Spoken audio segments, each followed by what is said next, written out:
শুরু করিতেছি মহান আল্লাহর নামে, যিনি পরম করুণাময় এবং অত্যন্ত দয়ালু। আমার গর্ত আমিই ভরাট করব, এই জন্য সবার দিকে তাকাই থাকবো না।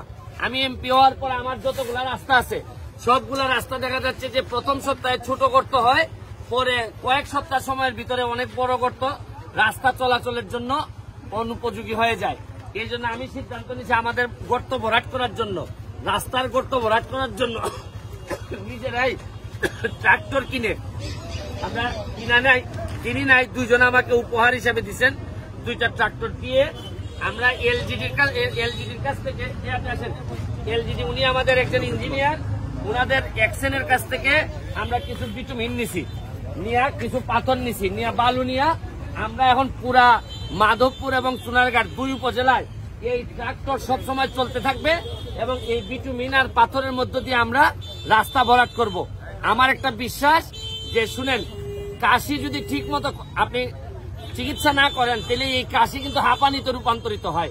রাস্তার ক্ষেত্রে গর্ত ভরাট যদি আপনি না করেন তখন পরবর্তীতে এই গর্তের কারণে রাস্তা পুরোপুরি নষ্ট হয়ে যায়। আপনাদেরকে দেখাচ্ছি যে কি কি এই দিকে আসো। হ্যাঁ, এই দেখেন, এটা এই সৌজন্যে মালেক জাপানি, উনি আমাদেরকে এই ট্রাক্টরটা দিছে। এখন গাড়ির মধ্যে কি কি আছে দেখাও। এই যে এই গাড়িটার মধ্যে থাকবে, এই যে সামনে এই যে দেখেন, এটা হচ্ছে পাথর আছে আর বিটুমিনেরটা কই দেখি, এখানে আছে। আরে আমার কাজ শেষ করে অনেক বড়। এই সরো, তুমি সরো, এই যে নষ্ট হইতেছে কাজ। এই যে এই বিটুমিনের জন্য ধন্যবাদ জানাচ্ছি আমাদের হবিগঞ্জের অ্যাকশন মহোদয়কে, যে উনি আমার বিটুমিন দিয়ে সহযোগিতা করার কারণে এখন আমার এলাকার যে রাস্তার গর্ত, এইটা ঠিক আছে, হ্যাঁ, এইটা তো হবিগঞ্জের জেলাতে থেকে অনেক অফিসাররা জানেন না কখন গর্তগুলা হচ্ছে।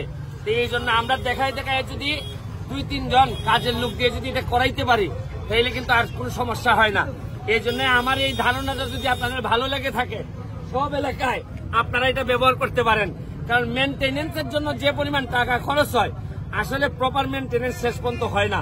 বিভিন্ন দুর্নীতি, চুরি চামারির কারণে শেষ পর্যন্ত আর কিছুই করা যায় না। তাই আমি বলছি যে এই প্রজেক্টটা হাতে নিয়ে দেখেন, আপনার এলাকাটারে আপনি সেভ করতে পারবেন। আজকের মতো বিদায় নিচ্ছি।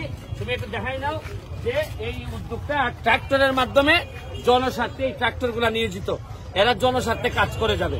ভালো থাকবেন, সুস্থ থাকবেন। আর আছে নিয়ে আমার এই যে ইঞ্জিনিয়ার সাহেবের কাছে একটু ইন্টারভিউ নিয়ে নাও, একটু 1 মিনিট একটা ইন্টারভিউ নিয়ে নাও।